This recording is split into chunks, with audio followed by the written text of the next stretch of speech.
All right, we're starting this video series. I'm going to do a collection of quick clips here and make it all into one, but basically we have an auxiliary port right here in our ashtray. So I've yanked that. I've also pulled out the drawer here. I have my trim tool. I have my Bluetooth receiver with an auxiliary port on it. And then I have my Peak Design Qi 2 charger, which I'm going to try to put up here. And then have basically a USB-C coming out here to charge the iPhone wirelessly and then beam that music to that receiver. So I need to remove this trim piece here to get at this vent. And so I'm going to use a tool to get under here and pull this up on both sides and yank that out. I don't want to remove the HVAC or the CD player. I want to leave those as they are so that I'm not having a problem. All right, so just gonna get started and I'll let you know if I have any problems. Well, we did remove it. So there's these two screws here for the radio and then two screws here for the vent and the trim tool in here. We had to remove this side first to get this piece out, which is held on by a little hole right there. So that goes into both. And we remove that trim piece. Now we're going to try to run our USB-C cable up the top there. This furnace vent, it looks like I can maybe get a finger in there. We're going to see if we can get a finger in there to get that cable ran up out this cord right here. It'll mean one of these vents cannot be moved anymore, but that's fine. Okay, there we go. So Qi 2 charger, which charges 15 watts into the vent, snuck into here. It comes down there. I never use this anyway, but it does still open. Well, it doesn't still open. I don't need this anyway, but there we go. It does still open, but that's in there charging. And then I have this Bluetooth aux adapter that I can plug into here, just like that. And I need to get a little small half-foot USB-C cable to run from here to the aux plug. But that is the setup. All right, looks good, looks clean. I like it.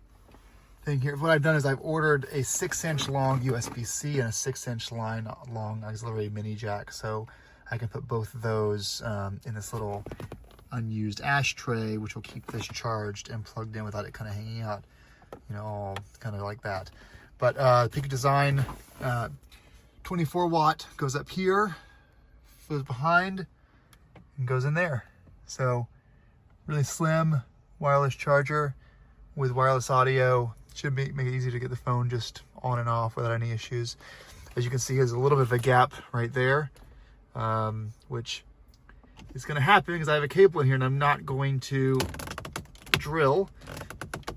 But if it causes problems, I can move this over to the leather that's holding in the steering wheel, but I don't really want to move it there. But so first step's done.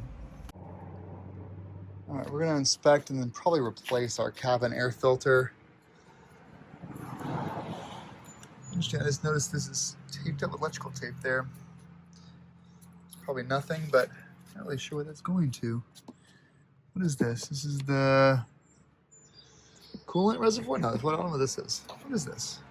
I don't know. Anyway, got these 3 clips here. 1, 2, and 3 over there.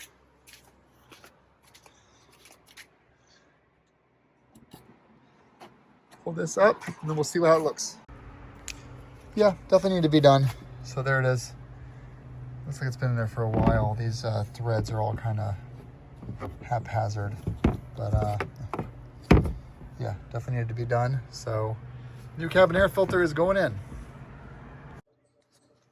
Okay, that's done.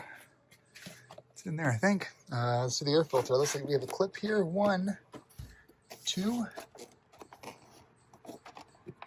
3 clips.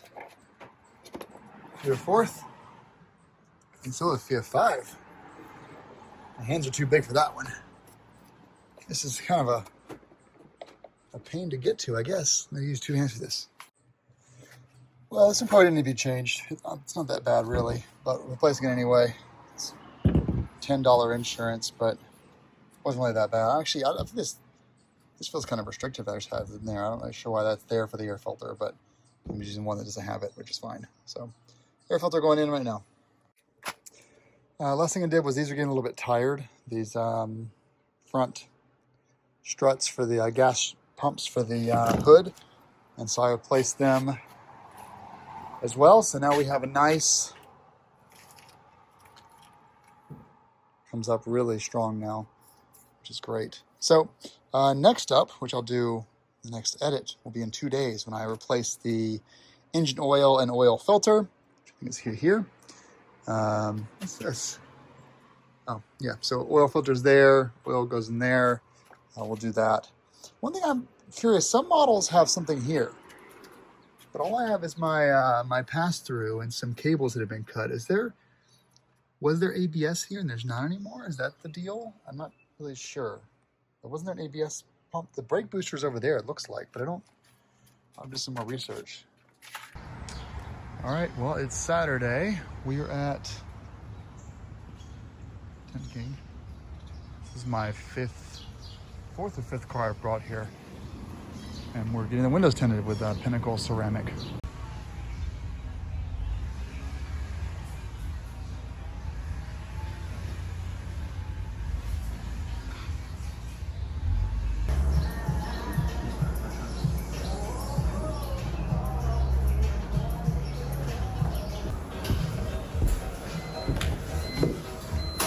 Check it out. So I thought you guys were gonna put the top halfway down to do the rear. Yeah, that way we can get in there. Yeah.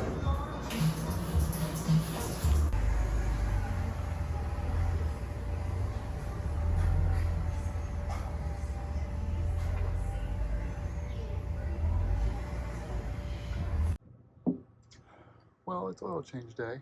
So we have the Rhino racks. So on those, and then we are using very safe rocks. Lots of rocks by a lake. So I'm gonna crawl under it with my 17 mil socket and see if we can access the strain plug. Okay, this is actually a metal skid plate under here, which is amazing. But yeah, there's the drain plug right there. So get our oil pan, and first time under this car, actually, it looks very clean. There's no rust under here, which is, I know we're upside down right now, really quite amazing. There's no rust under this thing. But yeah, there's our drain plug right there. So that oil pretty much came out clear. There it is. He told me the oil had just been changed, but when you buy something used, you just want to make sure, so you reset the clock for yourself. But he wasn't kidding. That oil is brand new. So a waste of $100 maybe, but it's also a peace of mind. Oil's cheap insurance, so. All right, so that was a 17 down below, 36 up top for this oil filter. I should get my extension, but this thing's coming out like butter. It was definitely torqued to spec. So it's kind of nice. It's nice to have something that's so, I mean, I considered getting one of those like 250. What is this? Oh, that's cracked, I guess. So I need to get a replacement of that. Looks maybe. Oh yeah, it's chipped right there. So I need to get a new one of these pieces. See right there. Is the rear one done? I can't tell, but it looks like the rear one's good. But I need to get a new one of these. But I thought about getting one of these aluminum oil filter caps, and I just want to see the threads when I get in there. But if I don't need it, I don't need it. You know, they're expensive for those durable ones that are aluminum. So oil filter looks good, not collapsed or anything. I don't see any starvation, or it's a pretty quality man filter. Part number HU954925/4. And we're replacing it with a German OE brand that I use a lot, which it looks a little bit different, right? Let's do some more investigation to make sure that we are correct here, because we do have a little bit of a gasket lip here where that filter did not. We did engine flush before this for 10 minutes, and now we're going to do the Ceratec in here for next 30,000 miles. But everything came out. Actually, it couldn't have been the crush washer. It's not the crush washer actually ended up falling into here, so there was a crush washer on. I was kind of worried that it wasn't done properly, but crush washer came out. I replaced that. Oil filter seems to be fine. Clean that up, torqued it down, and now we're going to add in the oil. We have 6.5 liters of the Moly Gen New Generation 5W40 from Local Moly. Well, oil change is done. We only put in 6 liters. This plus the Ceratec. So I have another liter. So this is like the 300 mark, but I basically put 5.5 of these in, and then the Ceratec, so 5.8 liters. Engine's supposed to take 6.5. So you experts can tell me what the right thing to do is. I guess I can add a little bit more right there, but I mean, it's right in the bottom of that fill line there. So I guess I'll add a couple hundred more milliliters and that'll be it. I also had to order this part here. I ordered 2 of them, but I only needed 1, $6. But we're done. So it's Thursday, July 3rd. We are going to enjoy it this weekend. And on Monday, drop it off at my mechanic who's going to do the full post-purchase inspection to it and give me a full rundown of what it needs. So that'll be, could be super expensive. It could be, he looks at me and goes, dude, it's perfect. Doesn't do anything, need anything.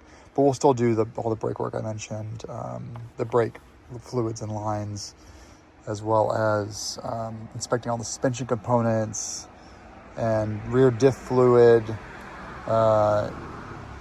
clutch fluid, coolant system, that kind of stuff. So it'll probably still be $1,500, $2,000. All right. Thanks for watching, everyone. This is the first modification update video complete.